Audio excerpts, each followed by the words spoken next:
Let's mic news at 7। Let's mic news at 7 ताज़ा खबरें सिर्फ 5 मिनट में। अमेरिका के राष्ट्रपति डोनाल्ड ट्रंप ने चीन पर 100% टैरिफ लगाने की घोषणा की है। चीन से अमेरिका आने वाले सामान पर पहले से 30% टैरिफ लग रहा है। ऐसे में चीन पर अब कुल 130% टैरिफ लगेगा। ट्रंप ने कहा कि यह नया टैरिफ 1 नवंबर से लागू होगा। अमेरिकी राष्ट्रपति ने कहा कि हम चीन से हैरान थे। राष्ट्रपति शी जिनपिंग के साथ मेरे बहुत अच्छे संबंध हैं। ये कोई ऐसी बात नहीं है जिसके लिए मैंने उकसाया हो। ये बस उनके द्वारा की गई किसी कार्रवाई का जवाब था। What else besides software could be on the table in terms of export controls? A lot more. I mean, you have stuff, but you have a lot more. We have airplanes. We have airplane parts. You remember that from last time?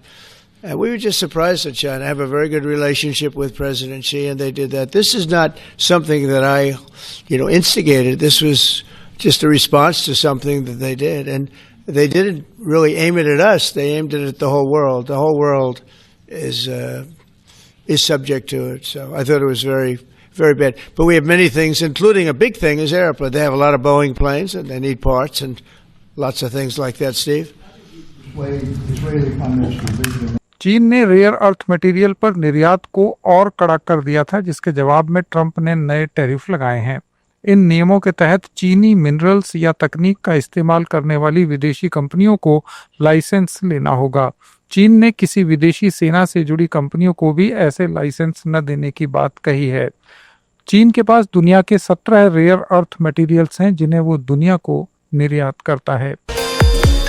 Delhi सरकार ने मानक गुणवत्ता के न होने के कारण Coldrif cough syrup की बिक्री, खरीद और वितरण पर प्रतिबंध लगा दिया है। इस आदेश के अनुसार Sresan pharmaceutical manufacturer Tamil Nadu द्वारा निर्मित Coldrif syrup paracetamol, phenylephrine hydrochloride, chlorpheniramine, maleate syrup में डाई एथिलीन ग्लाइकोल की मिलावट पाई गई, जो एक जहरीला रसायन है और मानव स्वास्थ्य के लिए हानिकारक माना जाता है। सभी स्टेक होल्डर्स को निर्देश दिए गए हैं कि वे इस सिरप की बिक्री, खरीद या वितरण तुरंत बंद कर दें। राष्ट्रसंत तुकडोजी महाराज की पुण्यतिथि पर नागपुर में एक विशाल कार्यक्रम का आयोजन किया गया।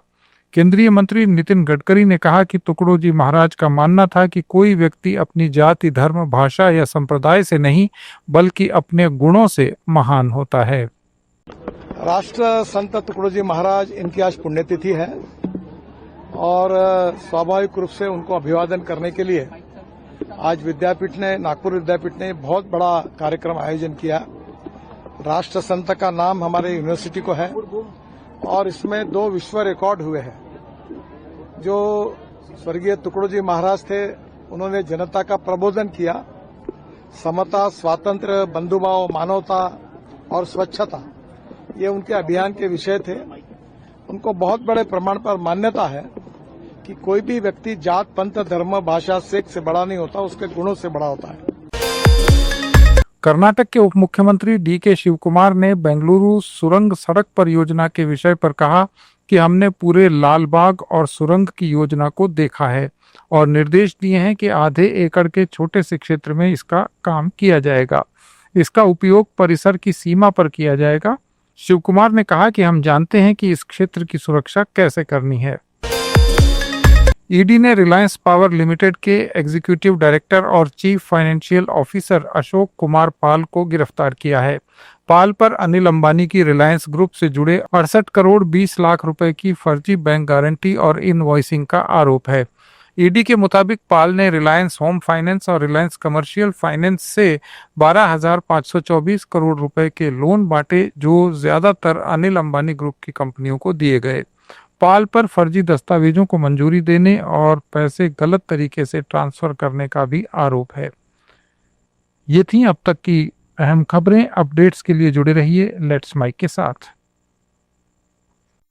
आप सुन रहे थे let's mic more than radio. Follow कीजिए हमें हमारे सोशल मीडिया प्लेटफॉर्म्स पर।